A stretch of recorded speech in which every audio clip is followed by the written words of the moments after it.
So guys, today I want to tell you a story. Something happened to me late last year. I decided to finally pay dowry and marry my long-time girlfriend, anaitwa Cynthia. So I really loved Cynthia, and sadly, the decision to marry her and the decision to pay dowry for her is one decision I really regret to date. So make no mistake, guys, Cynthia was a very nice person. She was first of all, she was very beautiful. Make no mistake about that. She was a very calm lady. She had a very nice career going on for her, as well as she was so godly. So having dated her for 3 years, I had decided to, you know what, it's time. I go visit her parents. I, make the introductions formal, as well as pay something in the name of dowry, because then when you love somebody so much, you put a ring on their finger, you walk her down the aisle, and then you cement that particular relationship. That's what I decided to do to my long-term girl, Cynthia. So I remember that month, all preparations were done vizuri sana. I told my parents that, you know what, you guys, I'm set to go visit my in-laws to be. At that time, Cynthia's parents were actually living in Isiolo town. So I told my parents that they were supposed to, accompany me. I'd made all arrangements, and alongside my parents, I'd also asked my best friend Mike to, accompany me. Ile woga in-laws not to be there. So we made all arrangements, and finally the day came for me to, go all the way to Isiolo to begin the formal introductions as well as the dowry payment. So I remember that day my parents were to come on the D-Day for the introductions and the dowry. But my friend Mike and I decided to, to travel the day before to the Palace Isiolo. We get an hotel, spend over the night there. Then the following day, we would join my parents and other relatives who had come along. So remember, we left Nairobi with Mike at around 2 p.m. Tukafika Isiolo town at around, it was a long road trip, so we got there at around 5 p.m. in the evening, the day before the formal introductions, my good people. So Mike akaniambia we, get a hotel, tutulie pale, and then that evening we go and check out, Isiolo town. What's the vibe of that town? Are there joints? We get 1 or 2 bottles and have a relaxed evening before the big day kesho yake. So sounded like a plan. I mean, there was no harm in exploring that particular place. So we got there, we got an hotel, Orion Hotel, right at the heart of Isiolo town. So tuka check in. There was no reason for us to, book separate rooms for each other, because then we didn't have any female company. So we decided to book just one room, put our belongings there, then step out for the evening, alafu turudi, tulale, kesho tuamkie the dowry payment ceremony. I was very excited, So tukaingia pale, we got an hotel, very affordable, very clean, tukaset vitu pale fiti, and then at around 7:30 that evening, we requested for an Uber. The Uber came to the hotel yenye tulikuwa tumebook, and then the Uber guy was an old mzee, but very jovial, very nice guy. So tukamwambia we are new to this town and kesho tuko na mission fulani, but we didn't tell him exactly that it was my dowry payment ceremony the following day. We just told him we are new to this town, tumekuja shughuli. So we told him we wanted somebody to take us around Isiolo town that day, that night.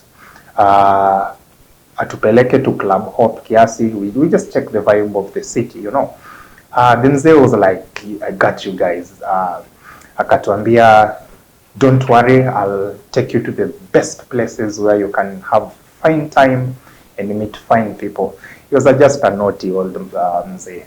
So tukamwambia, you zima your app so that we'll pay you so long as you keep us safe, you take us to safe places, uturudishe kwa hoteli, then the following morning you also come and pick us, atupeleke kwa kina Cynthia. And it was okay. Jamaa alizima app yake, and then we began touring Isiolo town with my good friend Mike.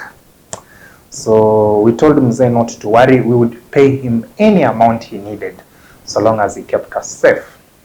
So tukaanza kupiga laps, tukaingia one lounge. We had a few bottles of beer, having a good time. The mzee telling us the history of that place, telling us his 17 years experience in the Uber business, having a fine time. At around 8:39, we decided to Club Hop. We went to the next club. Now, at when we were leaving the second club to go to the third one, the mzee told us that, hey, young men, so I want to take you guys to a very nice place, though it's an exclusive club. It has fine Kamba women, fine alcohol, fine food, nyama choma pale, and you guys are going to have a time of your life. Tukashanga, mzee, how does he know all these kind of things? Definitely he was a cheat to his wife, because then the way he was saying how Kamba women in Isiolo are fine, we were left like, wow, But again, since he was our designated driver as well as a host, tukasema we roll with his vibe. Do you know, actually this guy took us to a strip club, and we were like, damn, dude is like 60 years old plus and he knows this kind of places. We didn't care. I mean, that was his life. So long as we were safe and our things were safe in his car and he was going to get us back to our hotel, no hard feelings for them there. So tukaendelea, tuna party mdogo mdogo, very polite time. Ikafika around 10:30, the mzee, our Uber guy, akaji excuse, akasema anaenda washroom. So we're like, okay, just don't take too long, don't also drink too much, because when you're naturudisha kwa hoteli and you're the same person who's gonna be picking us tomorrow morning, tunde tulipe mahari kwa kina Cynthia. Easy time. Again, no one would know that we were here messing around in Isiolo town. Problems began when this guy, 30 minutes ya kwenda washrooms, hakuwa amerudi. We got alarmed. This is a strip club. This guy is very old. Where on planet Earth could he be? My friend Mike akaenda washrooms, kaenda kumtafuta, Budesco ameenda. That guy was nowhere to be seen. Hakuwa washrooms. He was no longer around the lounge area. He was no longer around the poles, the stripping pole dance area. Tukakimbia pale kwa parking lot where he had actually parked his Uber. The Uber was not there.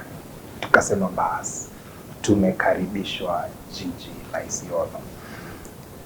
And you know, we had actually left our laptops hapo, because we had not left the laptops kwa hoteli. We had walked the laptops. Our laptops were there. We had a camera stand as well. Just a few valuables tulikuwa tumeacha kwa Uber ndio tusiingie nayo, because we had trusted the old Uber driver, man.